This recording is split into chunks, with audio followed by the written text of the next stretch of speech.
there is a killer disease that has killed more humans than any other disease in history. This is a disease that comes into us through a mosquito bite. The mosquito bite carries a parasite up and through into our blood. This parasite, this disease, is called malaria. Malaria is a disease that strikes the most vulnerable in the most remote places in the world, yet it still kills 500,000 people every year. To put that into perspective, that's 3 people dead at the end of my talk. So the great thing is we do have tools. We have a great way to respond to it. We've got mosquito nets, we've got drugs that work, we've got rapid diagnostic tests that can diagnose malaria very, very quickly. This might sound a little bit like science fiction, but there's actually a laser that can detect flying insects in the air. It can tell which sort of insects these are, and then it can actually zap them out of the sky. But with these great tools, there are also great challenges, such as the distribution of these tools to the places where they're needed, which is very difficult. You've also got the problem of educating people to use the tools, but also educating people to trust the tools.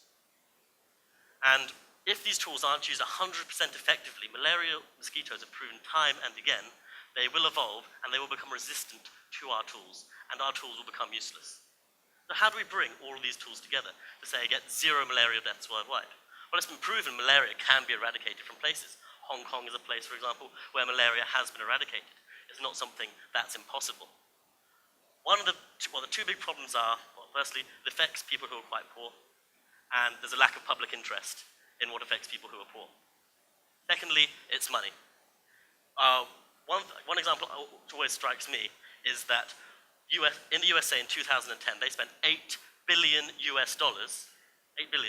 on promoting tobacco. That is, the whole world spent 15 times less on malaria research. So this is a problem, but also a challenge.